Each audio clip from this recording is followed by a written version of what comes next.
حضرت ابو درداء رضی اللہ تعالی عنہ مبارک بویل ما د نبی کریم علیہ الصلوۃ والسلام مبارک نه اوریدلی دی وی فرمایل به چې تاسو ته بهترین اعمال ونه خایم چې ډیر پاکیزه دي پنځ درب تاسو او تاسو چت کړي په درجو خپلو کې او تاسو ته د سرو او د سپینو زرو صدقو نه ډیر غوروي د جهاد نه هم غوروي چې یا پکې شهیدان شي یا پکې غازیان شي رسول الله صلی الله علیه وسلم مبارک فرمایل چې د الله جل جلاله ذکر چې دی نو دا ډیر بهترین عمل دی یعنی په ټولو اعمالو کې بهترین عمل چې دی نو هغه ذکر د الله جل جلاله دی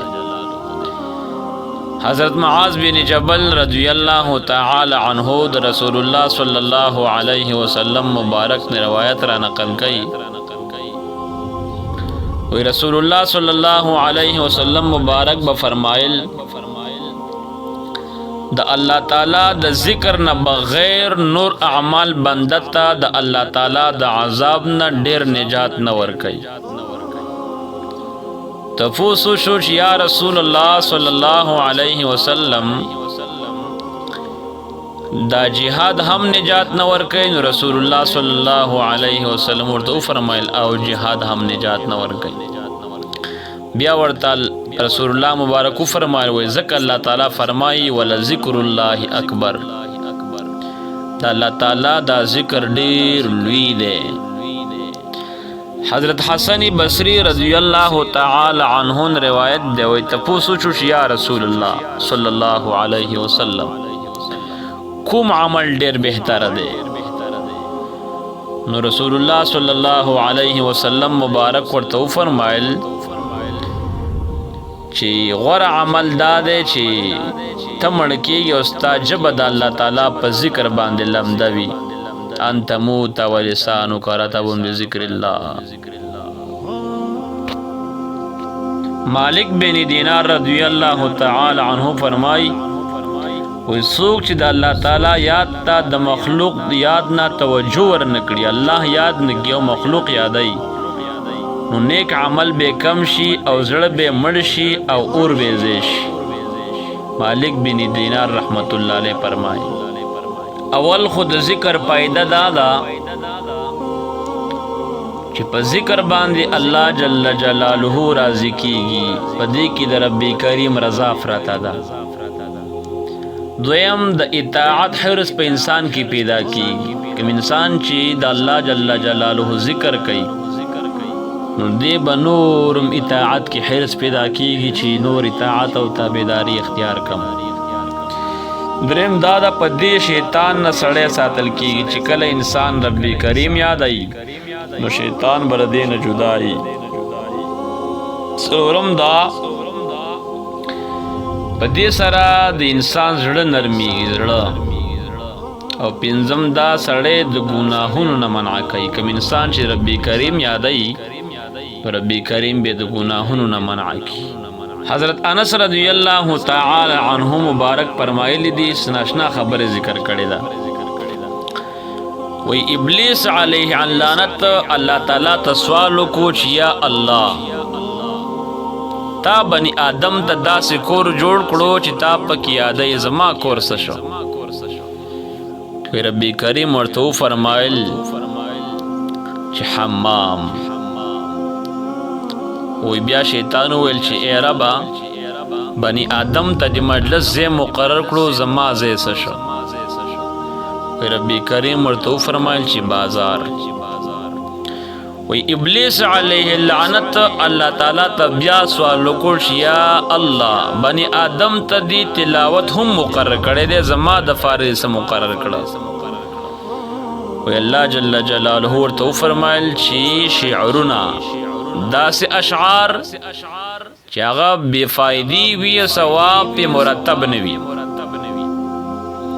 وی بیا دے شیطان اللہ جل جلالہ تو ولشی بنی آدم تا دی خبر مقرر کردی دی زما خبر سشوی وی اللہ جل جلالہ تو فرمائل چی درو بیا ابلیس علیه اللعنت الله جل جلاله ته وویل ای ربا بنی آدم ته د اذان مقرر کړی دی نو زما اذان څه دی یا ربی کریم ورته وفرمایل چې سازونه او سندرې وی بیا الله جل جلاله ته سوال وکړو چې ای ربا دیو ته د خپل قاصد مقرر کړی دی زما قاصد څوک دی او څه شو وی ربی کریم ورته وفرمایل چې جادوګر وی بیا د شیطان ربی کریم ته وویل چې بنی آدم ته د کتاب مقرر کړی دی زما کتاب څه شو وی ربی کریم ورته وفرمایل چې نقش او نگار تصویرونه وی بیا ورته د شیطان وویل چې بنی آدم ته د ښکار مقرر کړی دی نو زما ښکار څه شو نو ربی کریم ورته وفرمایل چې ښځې وی بیا د شیطان وویل چې ای ربا بنی آدم ته د طعام مقرر کړی دی ما ته د کم طعام مقرر کړه وی ربی کریم ورته وفرمایل هغه طعام چې په هغې باندې زما نوم یاد نشي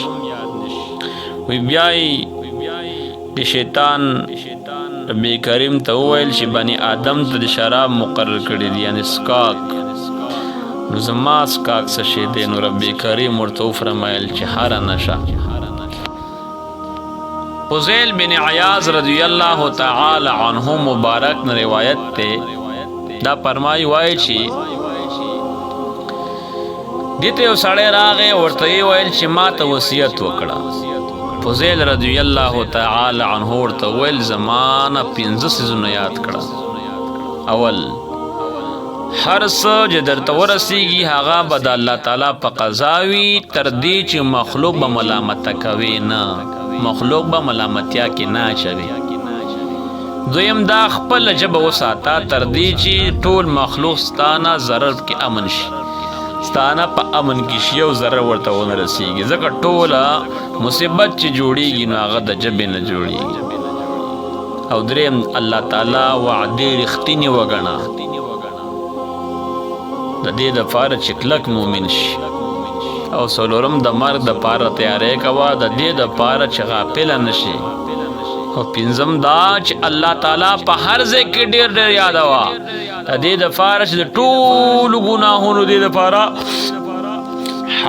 حفاظت وکړي چې ربي کریم یادې ربي کریم به دې د ګناهونو نه حفاظت کوي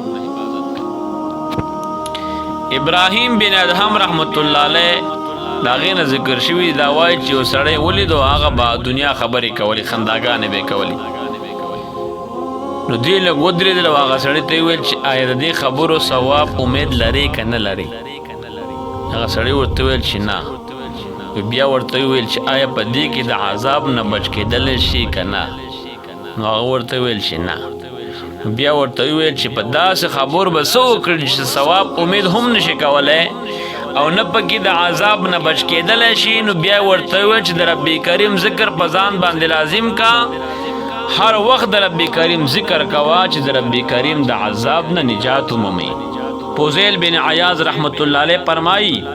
په کوم کور کې چې د الله تعالی نوم یادېږي هغه د اسمانونو مخلوق ته داسې ځلیږي لکه په تیاره کې چې چراغ ځلیږي او په کوم کور کې چې د الله تعالی نوم نه یادېږي هغه به اوسېدونکو باندې تیاره جوړېږي ربی کریم ذکر پزان باندې لازم کوي همیشه ربی کریم ذکر کوي دا یو قسم نه صدقه ده سبحان الله وایي استغفر الله وایي الحمدلله وایي ربی کریم ذکر چې کوي نو همیشه د پاره با زمونږ او ستاسو د زړونه نرم وي د شرمخ په شانتې به نه وي چې ګناه ته ګناه نه وایو غلطیا ته غلطیا نه وایو د ربی کریم په ذکر باندې او مونږه د دوزخ نه بچ کیږو ربی کریم دې مونږ ته د ذکر د ادا کولو توفیق را په نصیب کړي